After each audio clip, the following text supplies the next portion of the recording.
दोस्तों हमारी आज की इस वीडियो का टॉपिक रहेगा आफ्टर द बॉल। दोस्तों इस शॉर्ट स्टोरी को लिखा था एक रशियन राइटर लियो टॉल्स्टॉय ने।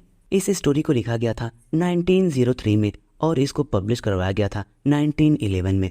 दोस्तों ओरिजिनली इस वर्क को रशियन लैंग्वेज में रसिया में ही लिखा गया था। दोस्तों ये स्टोरी हमें सोसाइटी में क्रूएल्टी के अपीयरेंस और रियलिटी को दिखाती है, यानी कि अपीयरेंस और रियलिटी के डिफरेंस को दिखाती है। मतलब कि जो हमें दिखाई देता है वो रियलिटी नहीं होता। दोस्तों इस स्टोरी में एक एल्डरली मैन जिसका नाम है इवान वैस्लीविच, वो अपने एक्सपीरियंस को कन्वर्सेशन के जरिए हमारे नरेटर को बताता है और उसका ये एक्सपीरियंस उसके यूथ के टाइम का है, यानी कि उसके यंग एज का। ये इवान अपने यंग एज में हार्श मिलिट्री पनिशमेंट का विटनेस बनता है और तभी से इसके व्यूज बदल जाते हैं, यानी कि इसका नजरिया बदल जाता है लव, सोशल क्लास और मिलिट्री को लेकर। दोस्तों इस स्टोरी का नाम आफ्टर द बॉल है और मैं आपको बॉल का मतलब बताता हूँ। दोस्तों यहाँ पर बॉल का मतलब किसी गेट से नहीं है, बल्कि यहाँ पर बॉल का मतलब है नृत्य सभा, यानी कि डांस पार्टी। और दोस्तों हमारी इस स्टोरी की शुरुआत भी रसिया के एक लोकल टाउन में बॉल पार्टी से ही होती है और ये यंग इवान वैस्लीविच इस पार्टी को अटेंड करता है, यानी कि इस बॉल को अटेंड करता है। और दोस्तों इसी पार्टी में ये इवान किसी वेरेंका नाम की लड़की के प्यार में पड़ जाता है, बहुत ही गहराई से। ये वेरेंका एक मिलिट्री मैन यानी कि हाई रैंकिंग कर्नल की बेटी रहती है। दोस्तों ये बॉल पार्टी काफी ज्यादा मजेदार और रोमांटिक रहती है।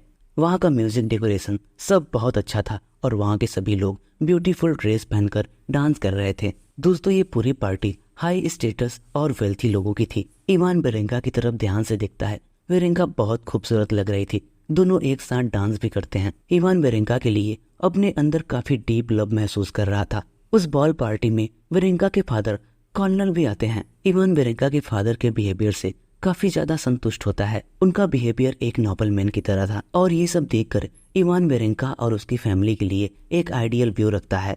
इवान इस पार्टी में सभी चीजों को अपने अच्छे नजरिए से देखता है। इस बॉल पार्टी में वो सभी चीजों के लिए बहुत खुश होता है। उसको ऐसा महसूस होता है कि ये दुनिया उतनी ही परफेक्ट है जितनी ये बॉल पार्टी। लेकिन दोस्तों नेक्स्ट मॉर्निंग जब इवान एक शॉकिंग और ब्रूटल इवेंट को देखता है तो उसका बॉल पार्टी का सारा नजरिया ही चेंज हो जाता है। वो जब टाउन से गुजर रहा था तो वो ड्रम रोल के साउंड को सुनता है और ये भी नोटिस करता है कि सोल्जर्स मार्चिंग कर रहे हैं। उसको ये सब देखकर क्यूरियोसिटी होती है और वो उन सोल्जर्स को फॉलो करता है। सभी सोल्जर्स एक जगह पर घेरा बनाकर खड़े रहते हैं और इवान ये नोटिस करता है कि सोल्जर्स की पनिशमेंट चल रही है। वो देखता है कि एक सोल्जर अपनी आर्मी को छोड़ देता है जिसकी वजह से उसको पीटा जा रहा था as a form of punishment. उस सोल्जर की ये पनिशमेंट क्रूएल्टी से भरी हुई थी। उसके साथ ही सोल्जर्स उसके यूनिफॉर्म को उतार देते हैं और उसको एक पोल से बांध देते हैं। पोल से बांधने के बाद सभी लोग उस पर कोड़े बरसा रहे थे। ये पनिशमेंट काफी ज्यादा डरावना था। उस सोल्जर के शरीर से खून निकल रहे थे लेकिन तब भी उसके ऊपर कोड़े बरसाए जा रहे थे और ये सभी चीज वेरेंका के फादर कर्नल की मर्जी से हो रहा था। ये सब चीज देखकर इवान को शौक लगता है। उसको इस बात पर यकीन नहीं होता कि क्या ये वही कर्नल है जो बॉल पार्टी में इतना जेंटलमैन दिख रहा था।